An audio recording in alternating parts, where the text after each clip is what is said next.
runs this, or is it usually private enterprises that run it? It's different depending on the community. So in Alpharetta, there's Tech Alpharetta, and that was started and is still financially supported by the city government. So different in different places. I know Invest Atlanta and different communities invest in different entrepreneurial programs. Gwinnett County has an entrepreneurship center. So things like Atlanta Tech Village, and I've been kind of discussing this with people who are in the ecosystem for a while. So I've talked to a few staff members who are at ATV. And no one feels threatened. No one feels that this is necessarily duplicative. We're really trying to locate resources here that people would not go to ATV to take advantage of.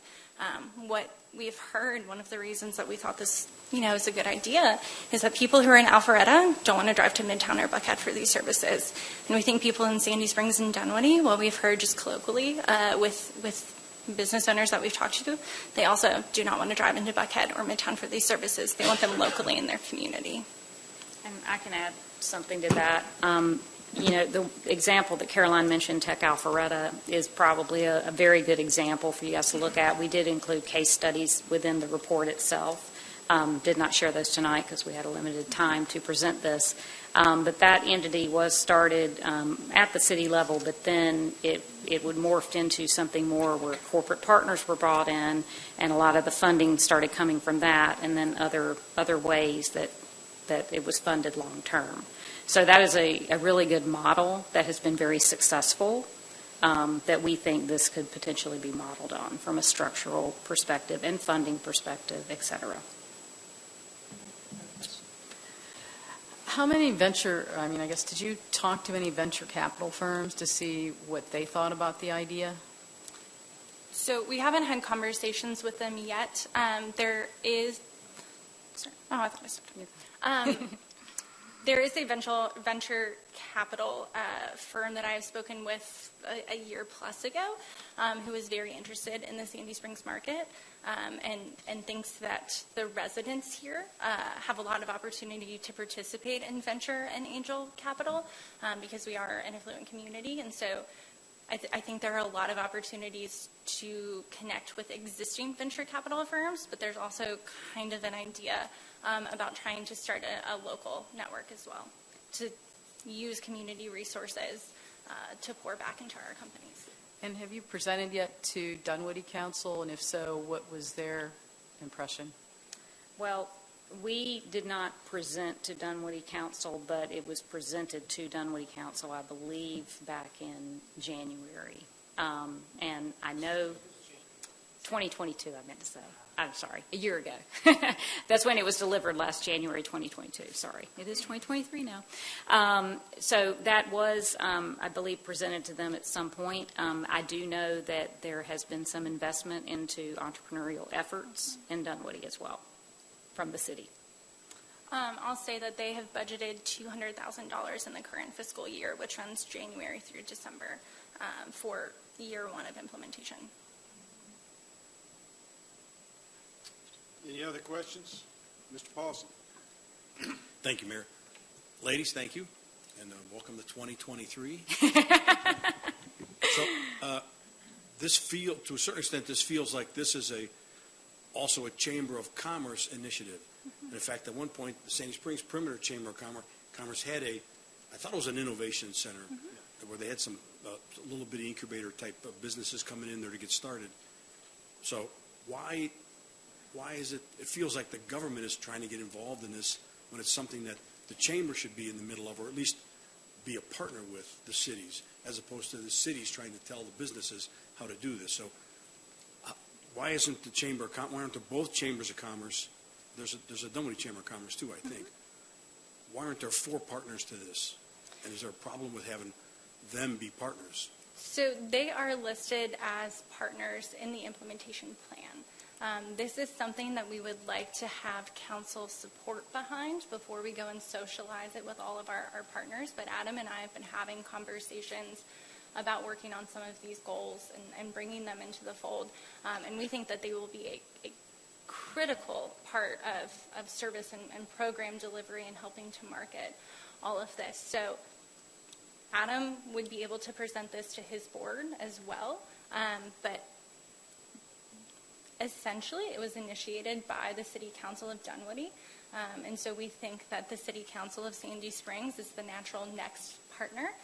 And then we would proceed to work with the chambers on bringing them into this as well. Okay, and that's fine, and as long as we get the point that it really is a Chamber of Commerce function as opposed to a government function. If we can kickstart something, then maybe that's worthwhile. My second point is, I'd be interested in some of these questions were posed about what are the, for lack of a better word, what are the competitive entities that are doing this? Somebody mentioned Tech Atlanta. That's an interesting one. There's one in Alpharetta. How many more are there? And this is all leading to the question of justifying the need to do one in the perimeter. If they're all around us, do we need to have another one here, or are we just one more doing this? So the competitive map would be one. And then I'd also suggest you talk to more of these angel investors. And I don't know how you find them. They're probably Tom Haffey knows all of them. Okay, so ask him. Okay, but would an angel investor, would a group of angel investors, are they interested in this, or do they already have ways of finding these businesses that they would look at this and go, that's nice that the cities are trying this, but we're in the business, we don't need this kind of thing. So a little more homework would be good. Not that I'm against it, I think it's a good idea. Small startups are great. Little bitty businesses turn into big businesses faster than you can shake a stick at. So, but it just feels like there's a little more homework needs to be done here. Sure, we can absolutely provide a map of kind of the current innovation ecosystem and what facilities exist in Metro Atlanta. And then your second point about working with angel investors, we can do a bit more to socialize that as well. I think our hope was to kind of have something that had council support adopted before we really went out and started saying this is the work plan, because we want to know that you all approve of that. But I have had some conversations with innovation individuals at certain local companies to start kind of getting their pulse on participation in this. I'm interested. Yeah. Dr. Kelly? I just had one question.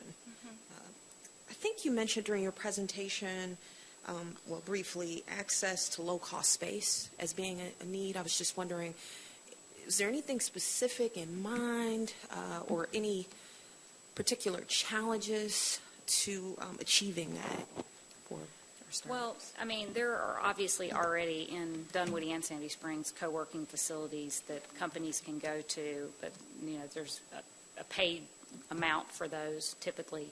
And so the idea here is more of eventually over time, and we mentioned specifically a FinTech and SureTech accelerator because we feel like the area has strengths in that area to attract those type of technology companies.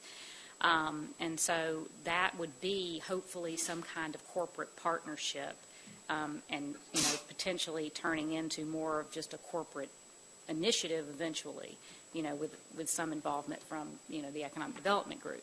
Because the whole thing is that, yes, there's Atlanta Tech Village, there's these other entities doing these types of things in the Atlanta metro. But the thing is, you want those companies to grow and locate in Dunwoody and Sandy Springs. Or I should say Sandy Springs first, shouldn't I? Sandy Springs, Dunwoody the area. And so with that said, because of that, you want your city involved in these initiatives, and you want to have those facilities located here and that support located here so those companies come here. And so that's really kind of the point of that. And I'm not sure I answered your exact question. I'd be glad to add on to that. But I did want to kind of loop back on that, and that's the reason that the economic development team needs to be involved, is because they're the ones attracting these companies and these startups that are going to hopefully locate here and then grow here. Okay, thank you. You mentioned Alpharetta's doing one. What are some of their success stories? I have that. Yeah, they've had a number, but they've got a number of accolades, which I have in the report. I don't know it off the top of my head. I apologize, but it is in the Accolades report. are businesses that show up. Well, these are startups I think they've supported over the years. Right, and they're still there, still functioning, doing well. And very committed to the local community. They hosted an open house recently that I attended, and that was, one of the times where I heard these local entrepreneurs who went through their programming say, we're never going to go into Midtown or downtown Atlanta, we are committed to Alpharetta. This community has supported us, and we want to support this community. So Data Sears, which is the tech company, is a great example.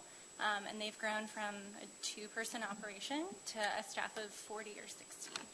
And so it's a great example of local growth. And I think another reason it's a great example is because the organization has evolved over time. So we have an initial 3-year work plan, which is flexible enough for the program to evolve over time. Well, we've got to inventory the angel and venture capital access that's here. My experience in this, and I served on the State Economic Development Board, a lot of small companies start here, but because their venture capital is in Alberta, Canada, or on the West Coast, or on Boston, those locations, when they get that second and third round of funding, they go to where there. One of the reasons why we got Inspire Brands and we have Focus Brands here is because we've got private equity companies that are here that are buying those companies, and they want them where they can see and touch and feel. One of the real concerns I've got about this, having been involved in some of this for a while, is that you're creating businesses locally that ultimately are going to create a lot of wealth in other communities. As they go up the food chain, the financial food chain, they end up moving somewhere else. And while the folks in may be very wedded to Alpharetta, that wedding will last just as long as the money that they need stays there. When they need that second and third round and fourth round of funding, they end up going where that is. How do you prevent that from happening? I mean, it's hard to prevent that from happening, but the only way you can prevent that from happening is to ensure that the angel and VC market here is the ones investing in those companies. And whether that be in the Atlanta metro and or actually here, like you mentioned, about having potentially some kind of angel fund started here eventually would be another way. But you're right. I mean, as they move up through the chains, that does happen occasionally. And no, you can't prevent that. But hopefully, in some cases, maybe they'll keep a presence here, even if they move some operations elsewhere or the headquarters elsewhere. So I think there is still a lot of companies, though, that would remain here if they get that angel VC investment from the Atlanta Metro, which, like we mentioned at the beginning, and there's stats in the report as well, about the growth of that angel VC market in the Atlanta Metro area. Yeah, when I was on the Economic Development Board, that was a real frustration that the state had on these incubators, is that, Alberta, Canada has all that oil revenue. Yeah. What they've decided to do is they're going to invest in 21st century technology.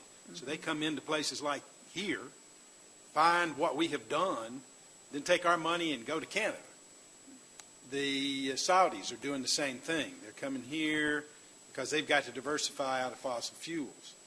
I'm not saying we shouldn't do it. I mean, what we're talking about is something on the order of Shark Tank writ large. Yeah. And there's a lot here, and the question that you've got to answer for me is, what bandwidth do we have to make this successful? So when you come back on the 7th, you got to give me a real plan to make this work. And I've seen a lot of stops and starts in this very area, and a lot of money going into it, and it evaporates. When you're doing VC, it's like wildcatting for oil. You're going to drill a lot of dry holes before you hit a gusher. That's just the nature of the business. So we don't have a lot. We can't be drilling dry holes with taxpayer dollars. So you got to give me a real solid plan that's going to answer where everybody else has failed and why we can succeed. When I've seen other communities do similar things, and they put a lot of money, a lot of resource into it, and then those businesses that were created go somewhere else. So we got to know how we cement them here. It's not just goodwill. This is all driven by economics. So, okay. Anybody else? Mayor Paul. Mr. Paulson. So I think it's worth going to the next step. So come back to the next step. Everybody's asked you a bunch of questions. I don't think anybody's against this, but there's obviously a lot of questions in everybody's mind. But I'm in favor of going to the next step. I'm interested in what you bring back on the 6th and the ability, or the 7th, and the ability to address some of the questions that we've been talking about today. But go forward. Let's see. Is that fair enough? Mm-hmm. Yeah. No, I much prefer investing in local entrepreneurs than what has traditionally been known as smokestack chasing, where you run off and we drug Mercedes out of New Jersey. I know weather's nicer. Weather's nicer. They instigated that. We didn't. There was no coercion involved. But it's just that's there are different economic development strategies. This is one. Yeah. And so we need to look at this in the context of what other options exist out there to be able to do. Mr. Giulio. One of the biggest things you have to do is you have to start identifying pools of money. Mm-hmm. Angel is throwing money away, basically, because, I mean, that's truly what it is. VC money, the second and third rounds of VC funding are usually very, very large, and you've got to have some real backup pools of money that can go ahead and to accommodate that. And so the fact that you haven't spoken to any venture capitalists out there, is a little bit concerning, because for this plan to work, you're going to have these pools of money, so you're going to have to see how much money is out there. And, I mean, I don't know how much venture capital money there is in the metro area, or how deep it is, how deep these pockets are. I mean, you've got places like State Farm, of course. If it's an insurance idea, I mean, they've got deep, deep pockets, obviously, but that's not spread across the entire gamut of business out there. So you really need to do some real homework with venture capital firms and angel investing firms. And to clarify, Yeah, I'm sorry. Go ahead. to clarify, while we have not had conversations with them, I think we do have a decent inventory of who the local VC and angel firms are in Metro Atlanta, so that is in the report. And again, I didn't want to do anything without y'all's blessing, so I've mentioned some conversations here and But there. you need to talk to these people, too, because, Sure. the big venture shows that they go to these conventions are normally out west. And, and they can very easily invest in deals out west from sitting here in Sandy Springs. And so, I mean, do they have a tendency, do they have a desire to invest on a more local basis, or do they want the Silicon Valley ventures? And so you really need to start speaking with these venture firms. Well, if you go to Silicon Valley, which I've made a couple of trips to, you've got all the major car companies. You've got the insurance and financial services folks out there. And they have on Friday afternoons, they have show and tell. It's like Shark Tank. You come in and you got a table over here, and you present to State Farm and Allstate and all the other insurance companies if you got an idea, and they bid on getting access to that idea.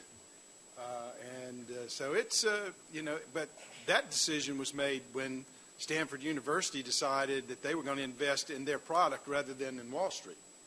They started taking their students and underwriting their businesses, and that's what over time created the infrastructure that exists in Silicon Valley today.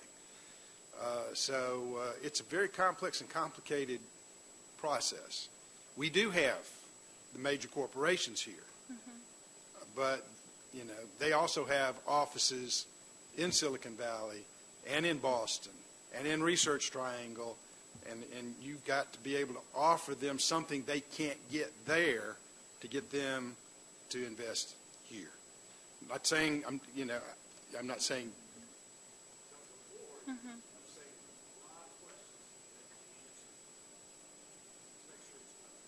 Absolutely. So I appreciate the homework. I will do that work and come back to y'all in a few weeks. Thank you. Thank you very much for your time.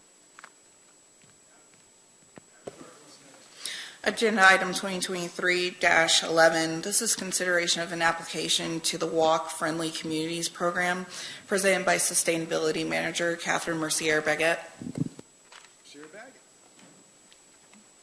Good evening, Mayor and Council. This evening we bring this before you as potential 5 points for the green communities that we we'll be discussing often in the next 30 days. So this certification, this walk-friendly certification, recognizes efforts to support a safe walking environment. It is a program that's administered by the University of North Carolina Highway Safety Research Center, and it's funded by the U.S. Department of Transportation. Essentially, the application is an assessment of our commitments, to pedestrian safety.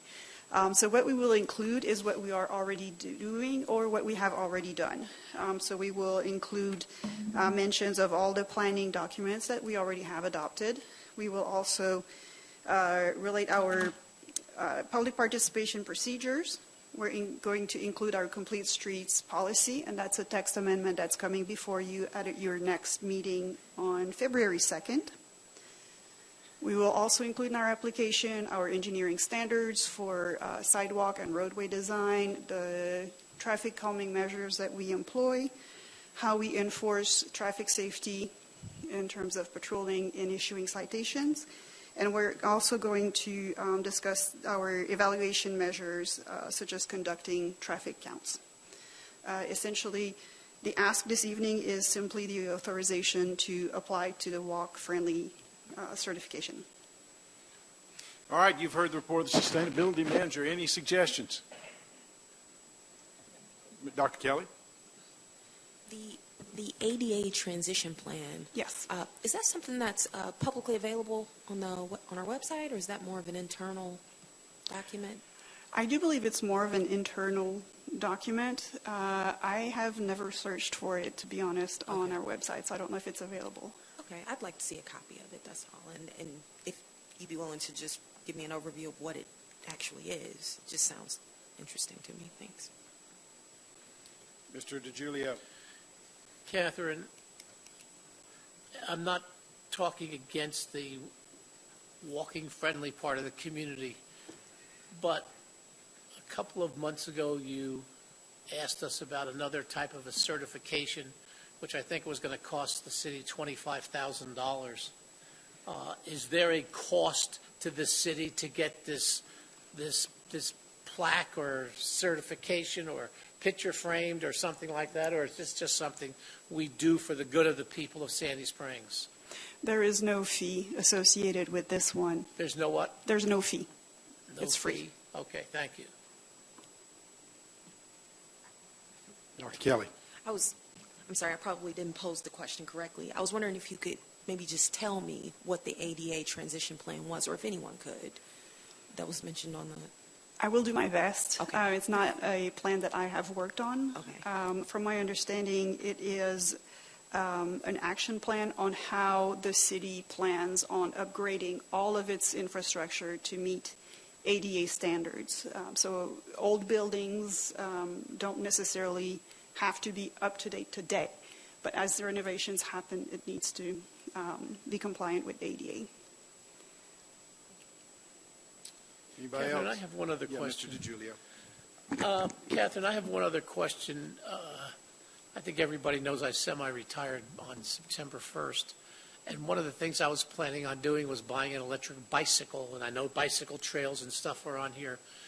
And I didn't buy one because I heard a report on the business news that something like 100 different apartment buildings in New York had to ban electric bikes because they catch on fire. Have we taken that into consideration, the safety elements of this? Because I'm not going to put one in my garage because I hear that they catch on fire. And obviously I don't want my house burning down. Have we taken into consideration the safety of these type of things? That is definitely not a problem I'm familiar with. I cannot speak on that, but we can definitely research it. Thank you. Catherine, help me just a little bit with this, Walk Friendly Communities program. We make an application. I mean, do we just get a plaque? I mean, what's the programming that goes along with this? I mean, what do we need to do to implement the requirements to be a walk friendly community? The beauty of this program is that we don't have anything to do in addition to what we're currently doing. So we're going to get congratulations for what you're already doing, Sandy Springs. In terms of plaque, I'm not sure exactly what's the prize at the end, but we will get a level, again, the good old bronze, gold, and that sort of thing. So we're already doing all this. Yes. All right, is there any objection to the application? All right, go for it. Thank you. All right. Catherine, I don't know anybody in this building works harder than you do. All right, that's the end of the work session. Moving on to the regular meeting, to regular order, I'd like to call this meeting of the Sandy Springs City Council to order for Tuesday, January the 17th. And will the city clerk make the announcements and call the roll? Good evening, Mayor and Council. I would like to remind those in attendance to please silence all cell phones and other electronic devices at this time. Individuals who would like to provide public comment at a city council meeting are required to complete and submit a public comment card in advance of the meetings. Public comment cards are available online and at the chamber entrance. Those providing public comment may be allotted up to 3 minutes to speak on their single chosen topic. As I call roll, please confirm your attendance. Mayor Rusty Paul. Present. Councilmember John Paulson. Councilmember Melody Kelly. Councilmember Melissa Mueller. Here. Councilmember Jody Rochelle. Here. Councilmember Tippy DeGiulio. Councilmember Andy Bauman. Please join me in the Pledge of Allegiance. I pledge allegiance to the flag of the United States of America and to the republic for which it stands, one nation, under God, indivisible, with liberty and justice for all. Madam Clerk, do we have any public comment cards? Yes, we received one public comment card this evening from Ms. Shantae Dingle, who is in-house today. All right, Ms. Dingle.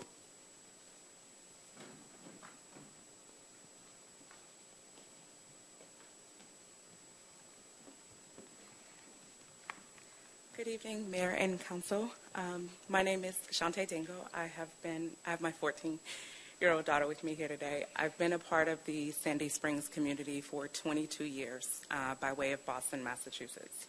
All 3 of my children have gone through the Sandy Springs school system. My oldest is 24, 14, and 8. I've been a pillar of the community. I've sat on PTAs. I've sat on boards, council meetings. I've volunteered at each school that they've all attended, and I currently still do the same. Their activities are also held in Sandy Springs, so I stand very firm in my community with my children. My 8-year-old currently is a part of the Phoenix Sandy Springs Gymnastics Organization located in the Hammond Park Center. We received word that the contract for this organization was terminated, and very saddened. Had to have that conversation with my 8-year-old, and she was very saddened by that. One of the key things about this organization is that the person that not only coaches these amazing gymnasts, she looks just like my daughter. She owns this organization. And it's amazing for my 8-year-old daughter to come home and talk about this organization, talking about the friends that she's met there, and having the experience to compete in competitions that, you know, it's not an average child, and not an average child will be able to do that. So to find out that the contract for this organization has been terminated, I'm here today because of that, because I've been here for 22 years. I've serviced my community for 22 years, and I raised my kids in this community. And I would love for some consideration for this organization, for that determination to be turned over. Once we received this email, we went full into action with some of the parents. We are ready, set, go to do whatever it is that we need as an organization to help this lady that owns this organization because of our kids. Not sure how that determination came to in that contract in June, but we do understand partial of it is financial, and we are ready to help where we can as parents in any position that we can.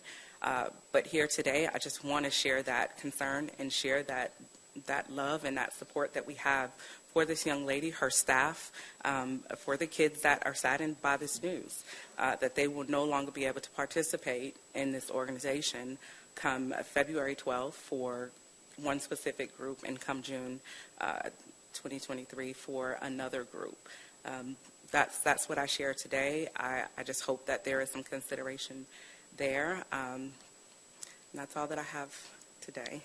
Thank you, Ms. Dingle. Thank you. You know, we take very seriously what you've said, and the other parents who've communicated with us.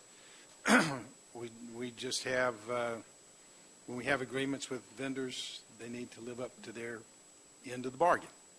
And that's the issue that we're facing, is that there is an agreement between that organization and the city, and they're not in compliance. If they can be brought into compliance, then that's something we can take strongly into consideration. Absolutely. All right. That is something we're willing to do. All Thank right. you. Thank you. Thank you. Any others? All right. Is there a motion to approve the meeting agenda? Mr. Mayor, I move approval of the meeting agenda for Tuesday, January 17th, 2023. We have a motion by Mr. DiGiulio. Is there a second? Been moved by Mr. DiGiulio, seconded by Dr. Kelly, that we approve the meeting agenda. Is there any discussion?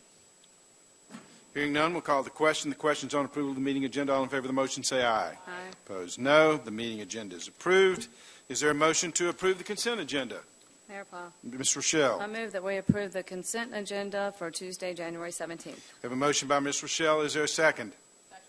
Been moved by Ms. Rochelle, seconded by Ms. Mueller, that we approve the consent agenda. Is there any discussion? Hearing none, we'll call the question. The question's on approval of the consent agenda. All in favor of the motion, say aye. Aye. Opposed, no. The consent agenda is approved. Moving to public hearings, the clerk will please read the first item. Agenda item 2023-013. This is ABL 97661. Consideration and approval of an alcoholic beverage license application for Wagyu LLC doing business as Top Korean Barbecue and Hot Pot. That's at 6340 Peachtree Dunwoody Road, Sandy Springs, Georgia 30328. The applicant is Chung-Yu Tang for consumption on the premises of wine and malt beverages. This is presented by Chief Financial Officer Tony Carlett. Ms. Carlisle. Good evening, Mayor Paul and City Council. This is a new application for consumption on the premises of wine and malt beverage, Wagyu LLC, DBA, Top Korean Barbecue and Hot Pot, located at 6340 Peachtree Dunwoody Road, Sandy Springs, Georgia 30328. The applicant, Chung-Yu Tang, has met all requirements and staff recommends approval. This is a new application and it is in Councilwoman Melissa Mueller's district. All right. We have any public comment cards? All right. We'll close the public hearing. You've heard the report of the Chief Financial Officer. What's the desire of council? Mayor Paul, Ms. Mueller. I move that we approve agenda item 2023-13, the approval of alcoholic beverage license application for Wagyu LLC doing business as Top Korean Barbecue and Hot Pot, located at 6340 Peachtree Dunwoody Road, Sandy Springs, Georgia. We have a motion by Ms. Mueller. Is there a second? Second. Been moved and seconded by Ms. Dr. Kelly that we approve agenda item 2023-013, the alcoholic beverage license application for Wagyu LLC doing business as Top Korean Barbecue and Hot Pot. Any discussion? Hearing none, we'll call the question. The question's on agenda item 2023-013, approval of the alcoholic beverage license application for Wagyu LLC. All in favor of the motion, say aye. Aye. Opposed, no. The item is approved. The clerk will please read the next item. Agenda item 2023-014. This is TA 22-0006. Consideration of an amendment to the City of Sandy Springs Code of Ordinances, Chapter 46, Solid Waste Section 22, Scope and Nature of Operation. This is presented by Sustainability Manager Catherine Mercier-Baggett. Ms. Mercier-Baggett. I told you I would be back for Green Communities. So this text amendment would actually cover two measures for a total of 10 points. And that's why we're here this evening. But the greater goals of this text amendment is to provide convenient access to recycling to all of our residents and businesses, and ultimately reduce the amount of waste that gets to the landfill. The idea behind this text amendment is that all authorized waste haulers would have to offer recycling in addition to collecting garbage. That does not mean that customers would have to recycle, so it would be an additional service that would be offered by the waste haulers. At this time in the city, all the haulers that are contracted but one do offer recycling, and that one-off would be grandfathered by one of the provisions in the text amendment. We looked at what other surrounding municipalities are doing, and we are in line with them. However, most other municipalities do offer their services themselves. So we looked at Milton and Johns Creek, and I believe we are following the same guidance. This is an amendment to the city code, not the development code, so it does not follow zoning procedures. It did not go before Planning Commission. So the proposed amendment in itself explains who it applies to. So all the companies that are offering waste hauling, what needs to be collected, which is at least one type of recyclable goods, and also how it must be disposed of, which is in a licensed material recovery facility, not just a landfill. We also added a paragraph that protects that waste hauler that's currently doing business in Sandy Springs but does not offer recycling, so they can continue to operate. And the last item is that we would require that the haulers include in their educational programs something about recycling best practices. Staff recommends approval of the amendment. All right, you've heard the report of the sustainability manager. Have we received any public comment cards? All right, we'll close the public hearing. What's the desire of council? Mayor Paul, Dr. Kelly. I move approval of agenda item 2023-014, amendment to the City of Sandy Springs Code of Ordinances, Chapter 46, Solid Waste, Section 22, Scope and Nature of Operation. We have a motion by Dr. Kelly. Is there a second? Second. Been moved by Dr. Kelly, seconded by Ms. Mueller, that we approve agenda item 2023-014, amending the City of Sandy Springs Code of Ordinances, Chapter 46, Solid Waste, Section 22. Any discussion? Dr. Kelly. So this amendment would apply to multifamily as well as single family? I'm sure that's what I read. Okay. Yes. Out of curiosity, so you said there's one company that would be grandfathered in? Okay. Okay. Thank you. I'm good. All right, Mr. DiGiulio, then Ms. Rochelle. Catherine, could you go back about 2 slides where it says it must, go back, one more. Here. It says the recycled material collected must be delivered ultimately to a licensed material recovery facility and not disposed of to a landfill.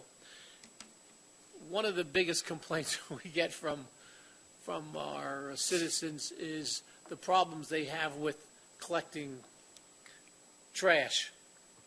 I have personally seen, especially when the haulers get behind, come through and take the same recycling.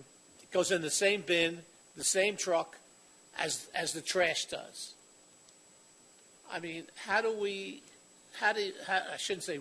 you prevent this from happening? Because, as I say, why we have recycling if they don't recycle? Yes, definitely. That is a concern that I have heard from many people, and that's specifically why this sentence is in there.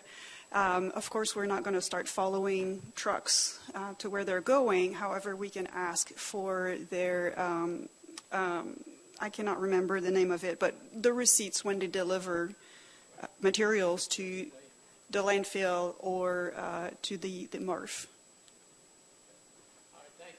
Ms. Rochelle. Are there any companies that are threatening to stop collecting recyclables? Because it would be a disaster for us if, like, for instance, Waste Management said, we're not going to collect recycles anymore, and we're not going to service Sandy Springs, in my opinion. So I just want to make sure they're on board with all this. We have not heard anything against that idea. We did reach out over the summer to make sure that they were already in compliance. All right. Hearing none, we will, Mr. Paulson. I had the same concern Jody had as this was being presented. When does this go into effect? That will go into effect April 3rd, if memory Okay. serves me well. So we got a couple of months here, because if these companies really read this thing, because it takes a while for everybody to read these things, and they decide they don't like it. I want to hear from them before they pull out, and before they pull out, we need to talk to them about what they can do in case this has to be changed. I'm in favor of moving forward with this, but we got a little bit of grace period here, which thank you very much for providing. And additionally, the current contracts are renewed July 1st. So there's 5 to 6 months of thinking that can happen. We did tell them, yes. But we told one person at Waste Management, for example, so I don't know if everybody got the word out. Well, we definitely need to communicate it so that they make sure Yes. that they're in compliance, and we should do that immediately. All right, any other discussion? Hearing none, we'll call the question. The question's on agenda item 2023-014, amending the City of Sandy Springs Code of Ordinances, Chapter 46, Solid Waste, Section 22. All in favor of the motion, say aye. Opposed, no. The item is approved. The clerk will please read the next item. Agenda item 2023-015. This is TA 22-0009. Consideration of an amendment to Development Code Section 1.2.1, districts established in Section 10.3.1 blocks, presented by Planning and Zoning Manager Michelle McIntosh Ross. Ms. McIntosh Ross. Yes, good evening, Mayor and City Council. So tonight I have a text amendment for your consideration. It's TA 22-0009 to amend the Development Code Sections 1.2.1 districts established and Section 10.3.1 blocks. Now, in December of 2021, some of you may recall, sorry, go to the next slide, may recall the Mayor and City Council approved a new zoning district called NEX, which is the North End Mixed Use District. And as staff got into the practical administration of this code, it was discovered that there were two small amendments that we should make. So here, the purpose and goal of the policy, this text amendment will properly establish the NEX district and establish the block face requirements to enhance street networks that promote public welfare, improve traffic capacity, provide pedestrian scale spacing. Next slide. Okay, as you can see on this slide, it shows a portion of the list of the established zoning districts that exist in our development code. So we want to add the NEX to this list in section 1.2.1. And this will have NEX be among the other corridor and node districts. Next slide. Okay. Yes. So here is the code section 10.3.1, which is related to the block requirements. And so we want to add the NEX district among the districts that have the block face requirements. And this one, the block face requirement that we're suggesting, which is among like districts, is 660 feet maximum.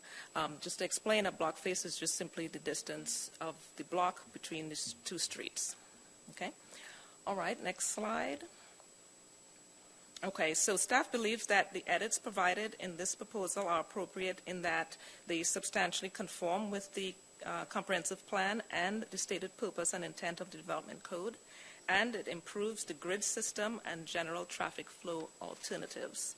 The edits were oversights, which were realized after the NEX district's initial adoption, so we're just making those corrections. Next slide. And so staff recommends approval, and the Planning Commission unanimously recommended approval at the December 21st, 2022 Planning Commission meeting. And that is our recommendation. All right, you've heard the report of the Planning and Zoning Manager. Have we had any comment? Okay, we'll close the public hearing. What's the desire of council? Mayor Paul, Dr. Kelly. I move approval of agenda item 2023-015, amendment to the Development Code, Section 1.2.1, districts established, and Section 10.3.1 blocks. Motion by Dr. Kelly. Is there a second? Second. Been moved by Dr. Kelly, seconded by Ms. Mueller, that we approve agenda item 2023-015, the amendment to the Development Code, Section 1.2.1, districts established in Section 10.3.1 blocks. Any discussion? I had a question. Dr. Kelly. Thank you.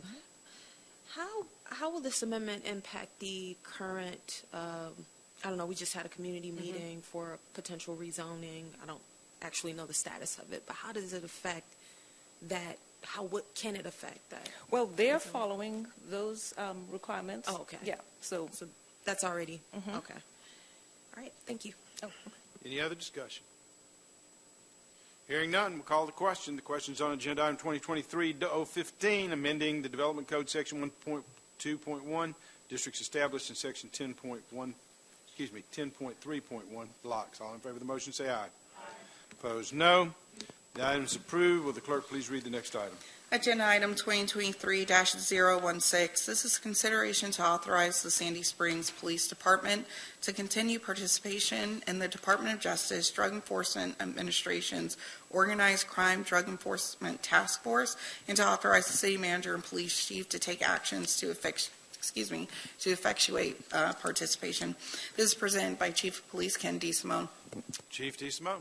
Good evening, Mayor and Council. I bring before you tonight a resolution to authorize the Police Department to continue participation in the DEA's Organized Crime Drug Enforcement Task Force. All right, you've heard the report of the Chief of Police. What's the desire of council? Mayor Paul. Yeah, Mr. Paulson.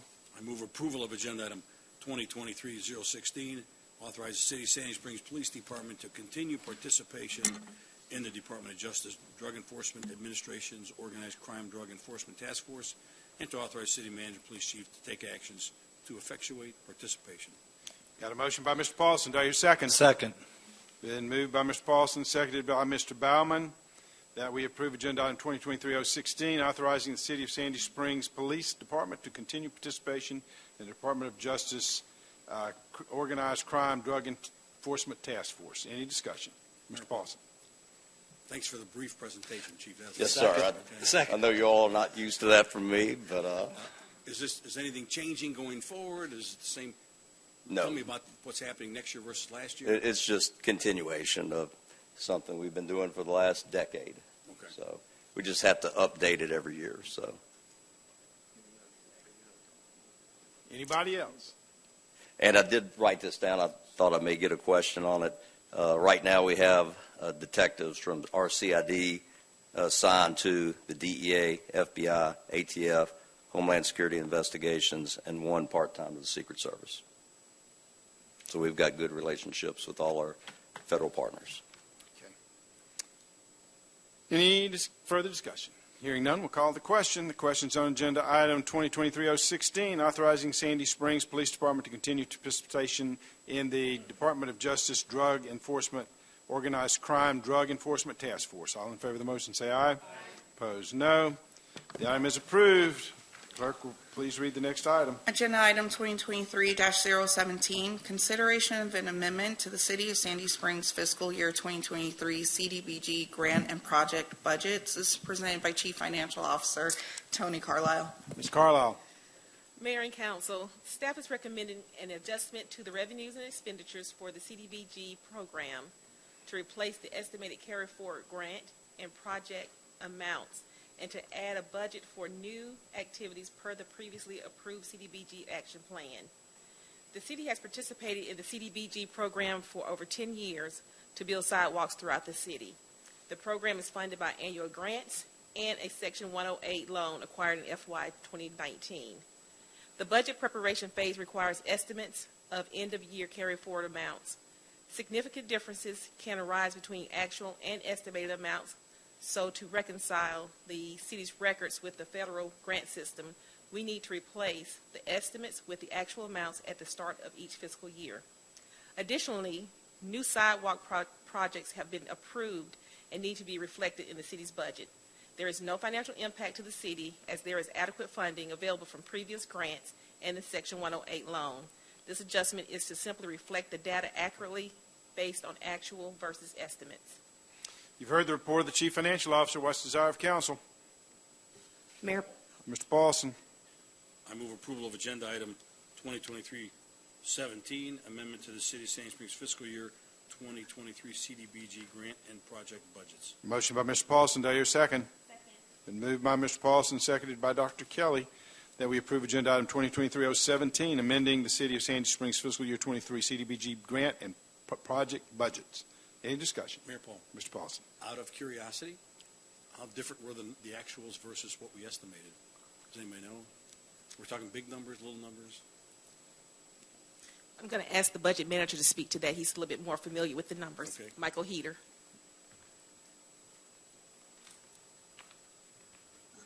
Good evening, Mayor. Good evening, Mayor and Council.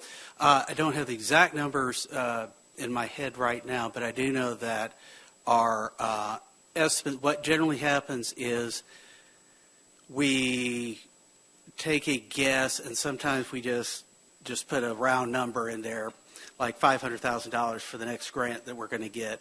That's as of budget time.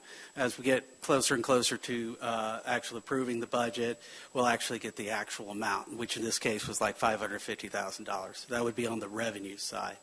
On the expense side, we had a previous estimate of, I think, $1.4 million for one particular project.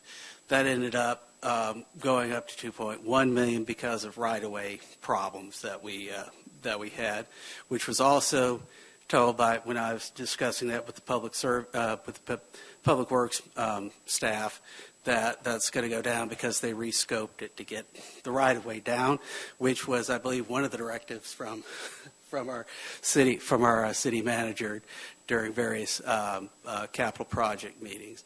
So the budget did go up, but we had cushion for we did have cushion for that based on what we've already received. So that's one difference, that the estimates that we have to do every year didn't change that much. The other estimate changed actually during this year that needed an adjustment to the one project, and then we have to add the other projects that were approved in the CDBG action plan, but just weren't funded at that time because the budgets weren't fleshed out. So that's why I can give you what the changes actually are going to be. You're welcome. Anybody else? I have a question, and Dr. Kelly? actually, you'd be perfect to answer. Right. So the project you're referring to that has that nearly $1 million difference, that's the Roswell Road? Yes, that's the Roswell Road. That's Roswell Road Phase 2 that has been tied up in some right-of-way issues, some utility issues. They finally got that moving, and then the right-of-way estimate, as things have happened over the past year with that delay, that's what's been raised. So do I understand correctly that this amendment is going to add line items for the Long Island, Northwood, and Hope Road projects? That is correct. Okay. One more question. Yes. So if I'm comparing the interest payments, this is maybe small, but I'm curious about it.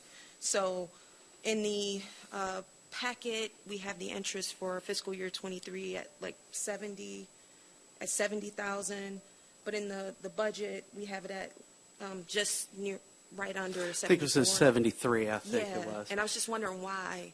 The difference there, I think it was just misreading the amortization schedule. I think our Section 108 loan is a little bit odd. Instead of like your house payment where it's exactly the same payment, we pay the same amount of principal and interest goes down. I think what happened was when we looked at the amortization schedule, we looked two lines up instead of at two things at whatever 73 divided by 2 was, two similar payments instead of down, which had a lower interest payment in it. Okay, gotcha. I was just wondering. Thanks. All right. Any other discussion? All right, hearing none, we'll call the question. The question's on agenda item 2023-017, amending the City of Sandy Springs fiscal year 2023 CDBG grant and project budgets. All in favor of the motion, say aye. Opposed, no. The item is approved. The clerk will please read the next item. Agenda item 2023-18, consideration of amendments to the City of Sandy Springs fiscal year 2023 budget to amend the 2016 and 2021 T-SPLOST project budgets. This is presented by Chief Financial Officer Tony Carlisle. Ms. Carlisle.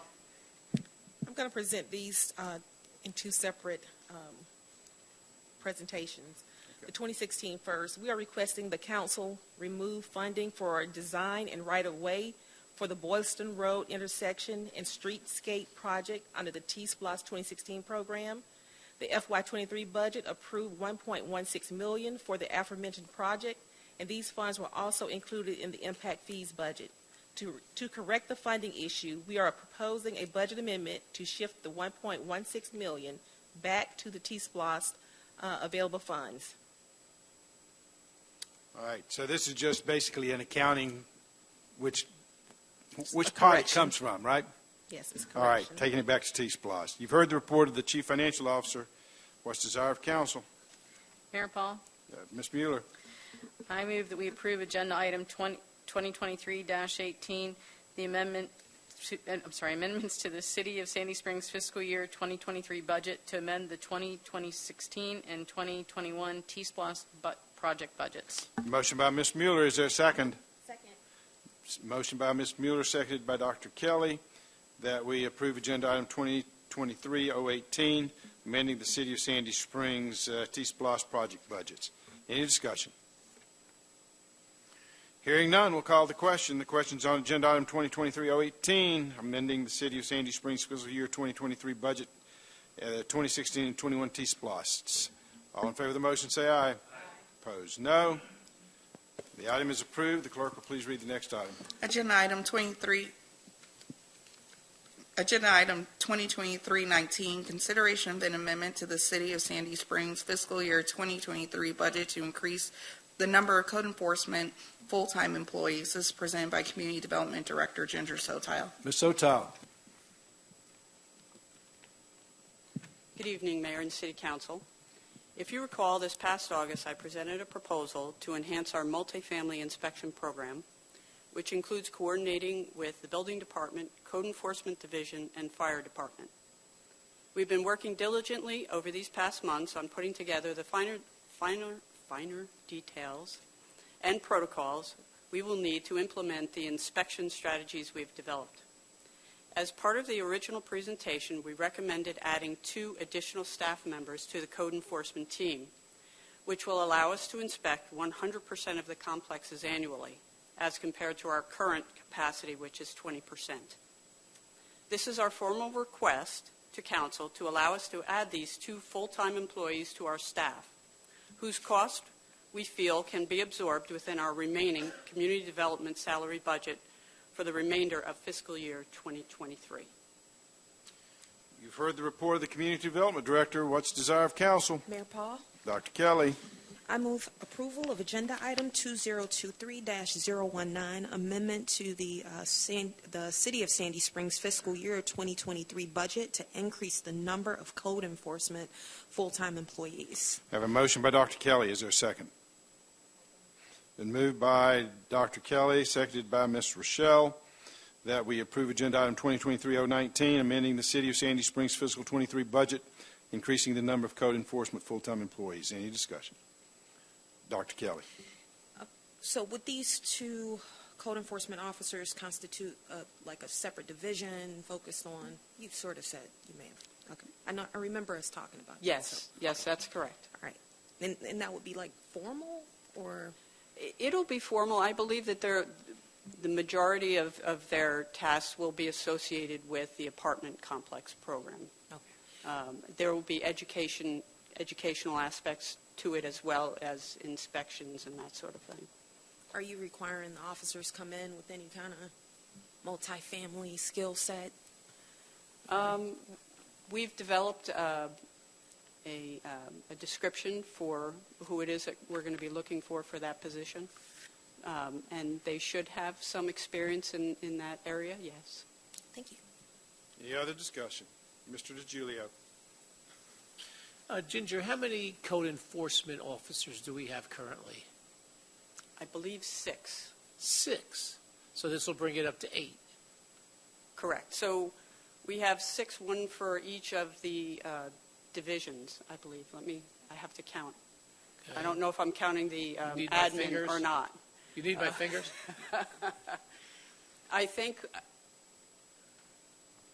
there's 5, and then there's an admin, and then we have Yvonne, who could be a 6th. So bring it to 8. Yeah. Okay, because, you know, that's one of the things that we do get a lot of complaints about is from people who live in multifamily housing is, and I think this is wonderful. You know, we originally started the city with 7 or 8 of them to get caught up, and I think we can't afford to get behind, and I think this is really a good idea to go ahead and bring that part of our city, our community development up to as full a staff or more as possible to really get a grip on that. Thank you.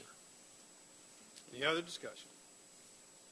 Well, this is important. I mean, we've seen the challenges that the city of Atlanta's had in being able to oversee, and I think they're working with the tools they have available to them, but it can be overwhelming. And I think one of the great things that we're trying to do here is get ahead of that so that those kinds of problems that have been publicized lately don't occur here. So I salute the effort to try and make sure people have the right to live in safe, decent, clean, well-suited housing. And I think that's the whole purpose of this exercise. Any other discussion? Hearing none, we'll call the question. The question's on agenda item 2023-019, amending the City of Sandy Springs fiscal 23 budget to increase the number of code enforcement employees. All in favor of the motion, say aye. Opposed, no. The item is approved. The clerk will please read the next item. Agenda item 2023-020, consideration to approve a certain purchase and sale agreement for the purchase of certain property located at 441 Mount Vernon Highway. That's in land lot 71 of the 17th Land District.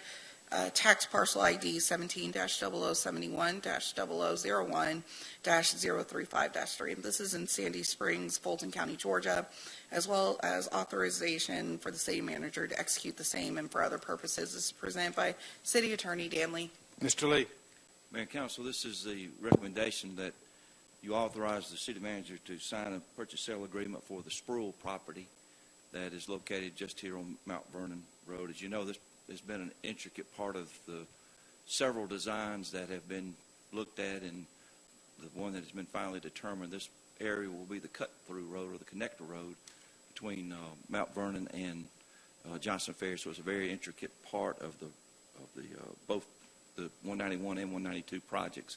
This is in the budget of the 191 project. It's the former home of the late Miss Doris Waddell Sproul, who now has 4 children, and her estate has negotiated a sale.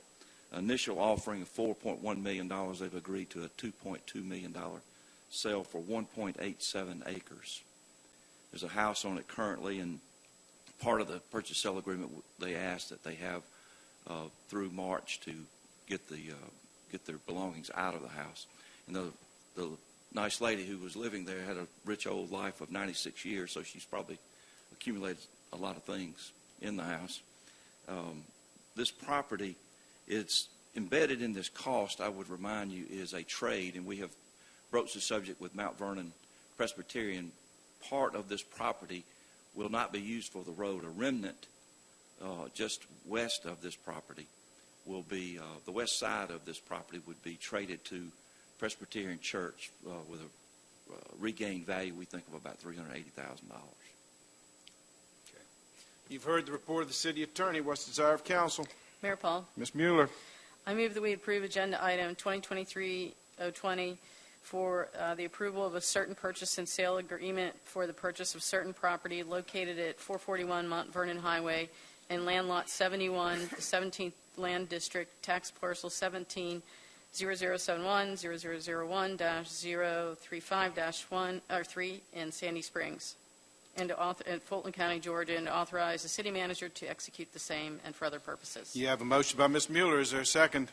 It's been moved by Ms. Mueller, seconded by Ms. Rochelle, that we approve agenda item 2023-020, the approval to purchase and property at 441 Mount Vernon Highway in Sandy Springs, Georgia. Authorize the city manager to execute the same. Any discussion? Hearing none, we'll call the question. The question's on agenda item 2023-020, approving a sale and purchase agreement for the property located at 441 Mount Vernon Highway. All in favor of the motion say aye. Opposed, no. The item is approved. The clerk will please read the next item. Agenda item 2023-021, consideration to approve a certain purchase and sale agreement for the purpose of certain property located at Mount Vernon Highway. That's in Land Lot 35 of the 17th Land District in Sandy Springs, Fulton County, Georgia, and owned by the Autumn Chase Homeowners Association, Inc., and to authorize the city manager to execute the same and for other purposes, also presented by City Attorney Dan Lee. Mr. Lee. Mayor and Council, this is part of the same project, and it involves the taking of certain property from the HOA, and the greatest part of this $313,000 recommended purchase price has to do with the cost of cure, which means replacing the hardscapes, many trees on the property, and lots of landscaping. And this, I would submit to you, has been fully vetted by our cost of cure appraiser, the staff, and myself, and has been a negotiated settlement, which is much less than originally offered of $476,000. Mayor Paul, Ms. Mueller. I need to recuse myself from this vote since it may be a conflict of interest since I live in Autumn Chase. Without objection, Ms. Mueller is excused. Is there a motion? Mayor Paul. Okay. Ms. Rochelle. I move that we approve agenda item 2023-021, consideration to purchase and sale agreement for the purpose of certain property located at Mount Vernon Highway and Autumn Chase Homeowners Association, to authorize the city manager to execute the same and for other purposes. You have a motion by Ms. Rochelle. Do I hear a second? Second. Been moved by Ms. Rochelle, seconded by Mr. Paulson, that we approve agenda item 2023-021, approving a certain purchase and sale agreement for property located at Mount Vernon Highway and Land Lot 35, 17th Land District, Sandy Springs. Any discussion? Hearing none, we'll call the question. The question is on agenda item 2023-021, purchase and sale of agreement for property located at Mount Vernon Highway in the Autumn Chase Homeowners Association. All in favor of the motion say aye. Aye. Opposed, no. The item is approved. The clerk, well, we're going on to council reports. Legislature's in session. Lock up your women and children.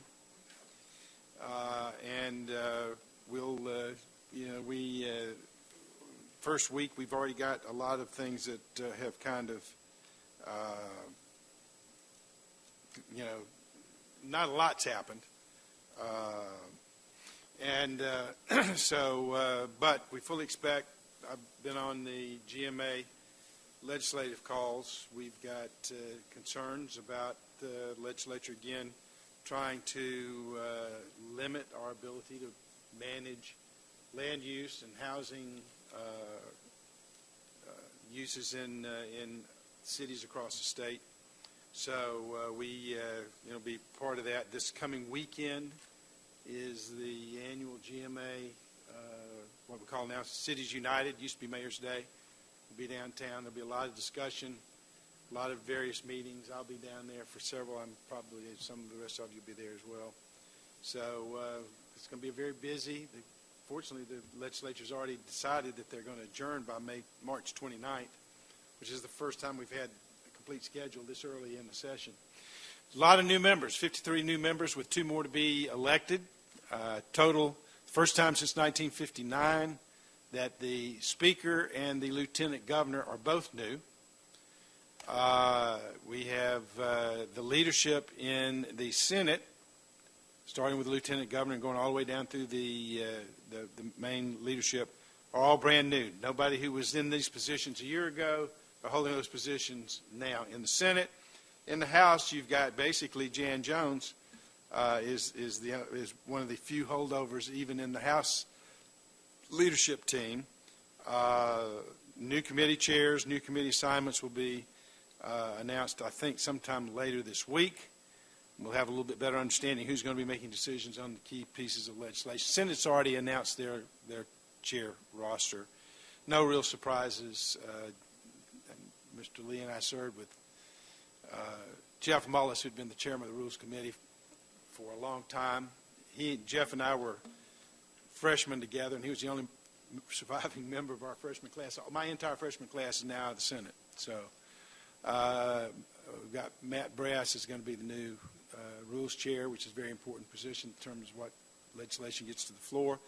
But they have said it's going to be a slow start to the session. We don't really expect a lot of legislation to be dropped until February, but it's going to be, I think, a challenging session for local government. The governor and the Senate and the House leadership have determined that they would like to see less regulation, particularly of housing of all types. They say that that government regulation, federal, state, local, adds 28% to the cost of a house. This is the justification. Well, there are a lot of other factors. Land, materials, labor determine what the cost of housing is, but for some reason or other, the local government is wearing the brunt of the accusations. And we've seen, as we alluded to earlier, challenges that Atlanta and other communities have had with maintaining and forcing property owners to maintain their rental property in safe, decent, humane, sanitary conditions. But there's been no discussion yet about giving local governments the tools to deal with those kinds of situations. And to me, that's a much bigger problem when you've got sewage, raw sewage in houses, leaking faucets, water damage, mold, and you've got families, children living in those kinds of conditions. As we talked about earlier, we've been able to avoid that in Sandy Springs, but we're not immune to those kinds of problems. It's the diligence of our staff that's been able to keep us ahead of it to this point, and we've made steps to go and take further steps to try and make sure that people live in decent and clean and sanitary housing. So I'll be trying to keep you up to date as best I can about what's going on, but we're already anticipating this is going to be a pretty rough session for those of us at the local level. I think 1 year ago today, we made a significant hiring decision around this place. And it's the first anniversary of our city manager. So, Eden, congratulations. You survived me and the rest of this group for a year, and you're still here, which is great. It's been a pleasure, Mayor. And so thank you for your service to our community. Thank you. Any other discussion? Dr. Kelly. I wanted to extend my sincere gratitude to our event staff for the MLK Day celebration that they put on yesterday, the first time in person in 2 years. Myself, Councilwoman Mueller, and Councilman Bauman attended, and I talked to quite a few families. I know that the young people who were there really enjoyed the activities. And there were families there who were who traveled quite a distance to come to Sandy Springs. So I actually talked to a set of grandparents who came from Douglasville, who Googled it, and they wanted something that was specifically kid-friendly and indoors. And we were the only city to offer something like that. So just kudos to staff for putting that on. Thank you. Yeah, that's actually the longest continual event in the city's history. It was one of the first things that we did. It's the first one I've missed in years, but I had a family activity over the weekend that I felt I couldn't miss. So thank you for pinch hitting for me and giving the remarks and so on. Mayor Paul? Mr. Paulson. I stuck my head in there yesterday just for a couple of minutes, and there were kids all over the place. Does anybody know what our head count was this year versus last year? I mean, it looked pretty packed yesterday. We were at capacity. We had to close pre-registrations, and we were at around 250 at that point. I'm not sure what the final tally was, but I'll get that answer for you.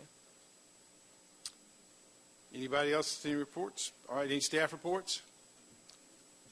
Tony does have a financial report, but before she jumps into that, Just wanted to let you all know that back in November, council authorized the staff to submit a application to the Georgia Municipal Association to have the city of Sandy Springs declared a certified city of ethics, and we received word on Thursday that we meet the qualifications to hold that designation, and it will be presented next week at the Cities United Summit that Mayor Paul and Dr. Kelly and some of the rest of you will be attending and receiving that on our behalf. We're excited about that.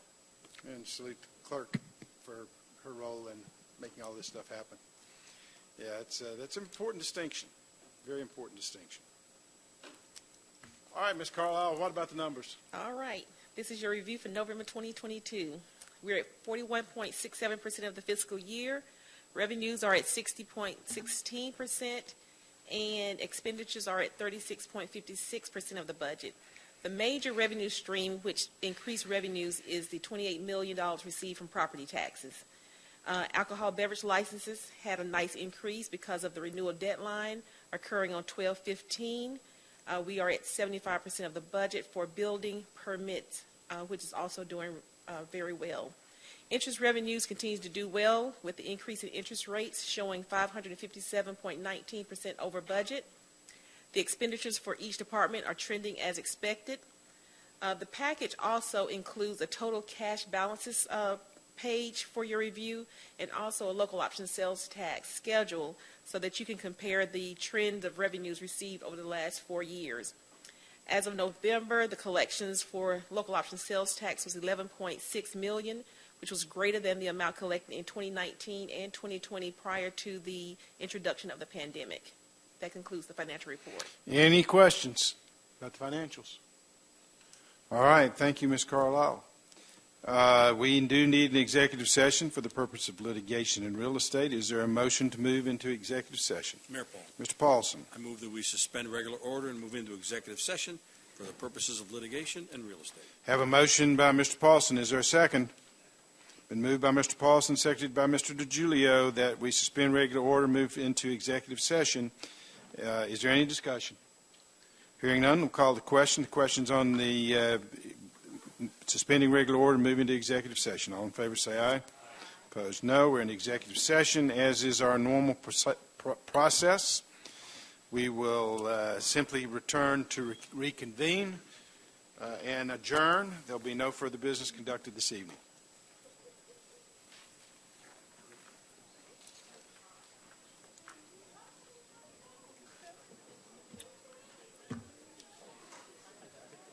All right.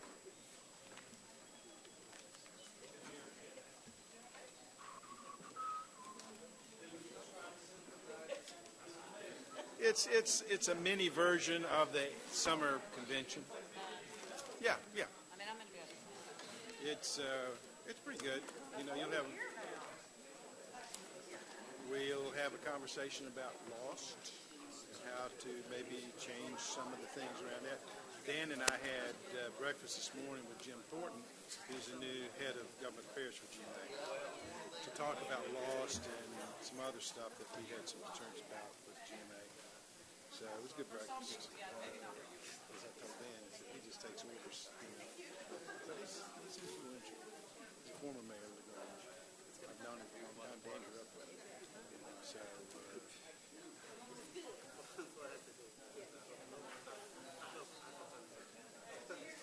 from Dublin?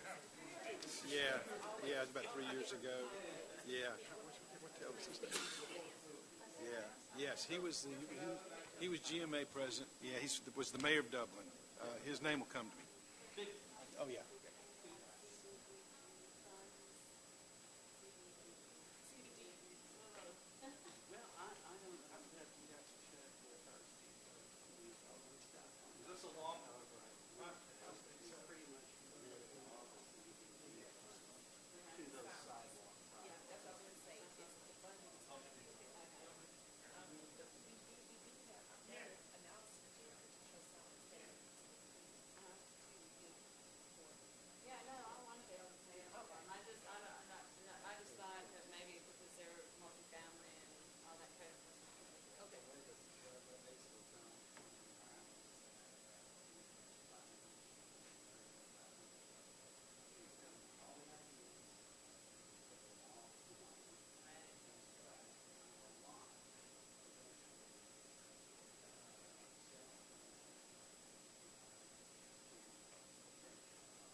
go.